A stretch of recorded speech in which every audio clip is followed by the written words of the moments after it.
was basically about the case between Meg Thee Stallion and Tory Lanez. But now, thus far, according to everyone, allegedly, Meg got her justice. So now the story continues about Tory Lanez. Okay.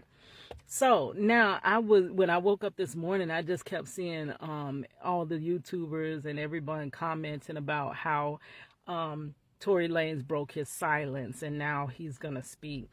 And let me first read his statement, and then I'm gonna give some commentary. Like, I'm gonna liken it to the same thing, because that's what we here for, girl.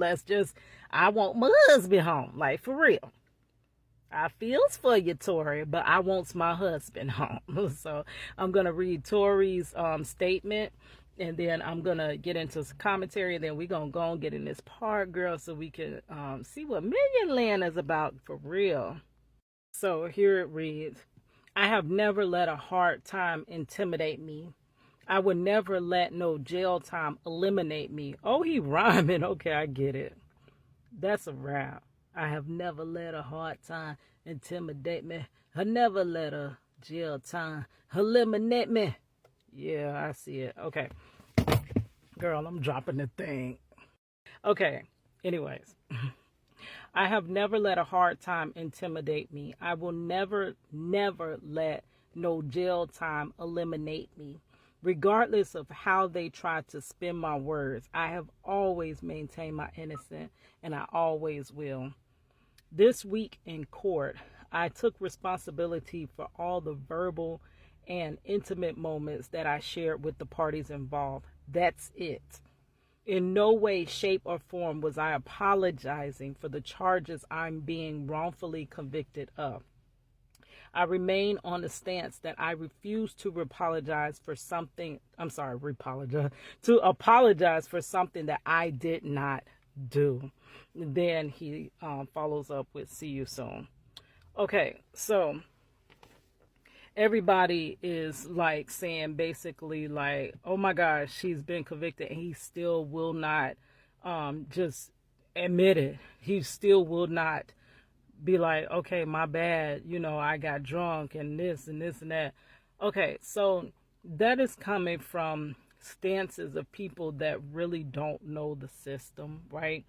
And I understand that. That's why they like to try cases. I'm trying to get that glare off of that glare out the way. I'm sorry, y'all. That's why they like to try cases in the court of public opinion, because the public is the last person to really know the law. The public does not know how the system works, which in fact the public should know, because it affects us, the public.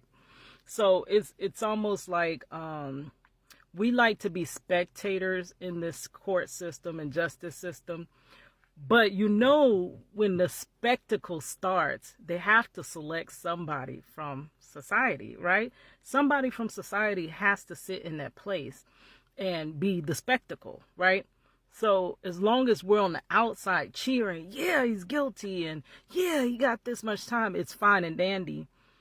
But when it's not Tory Lanez and it's you or your loved one, that's when you're like, oh, hold on, I want this to go the way it should go legally. And that's crazy.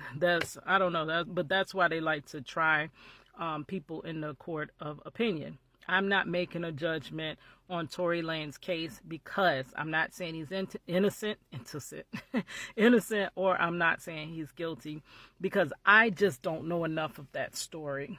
But I do know the justice system, and I know that they will take out parts that you really need to know. And the reason they take out parts that you need to know is so that you could formulate and return the verdict that they desire, right? Verdict meaning truth. The truth needs no tampering with. If you want the truth, keep your hands off of it. That's what I say. You don't need to add anything. You don't need to embellish anything. You don't need to hide anything, because the truth is the truth is the truth, right? But I do know these cases, that is exactly what happens in these cases.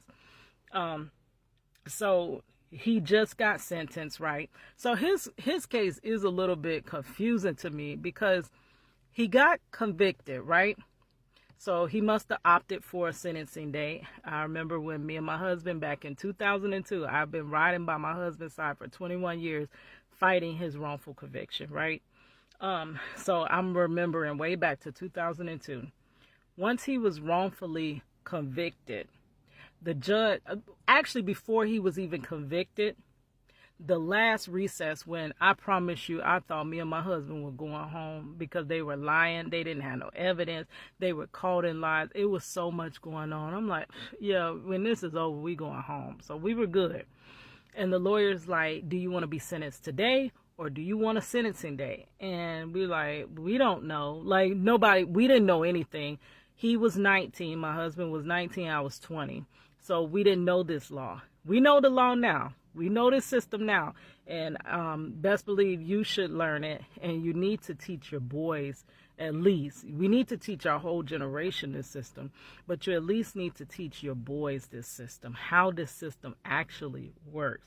It could spare their lives, right? And it could spare your life fighting for them, right? Because I've done 21 years wrongfully as well, and as well as our daughter has done 21 years wrongfully behind the wrongful conviction of my husband. So you have a sentencing date. They could have returned sentencing that day that he was convicted. The purpose in the sentencing day is so that you can get character statements together, people can plead for you, can see you outside of being just a defendant on the stand, right? And I was watching these people that actually study cases, lawyers and people, like they even laugh at the system, to be honest. Whenever you say you going to trial, they be like, oh, Lord be with you, child. Because they don't even believe in the system like that. They know what's going to happen. They know the outcome pretty much before you even sit before a jury, right? So So you could either be sentenced that day or you could be sentenced on a sentencing date. People plead and hoping that it formulates some type of humanity in the judge's mind about you.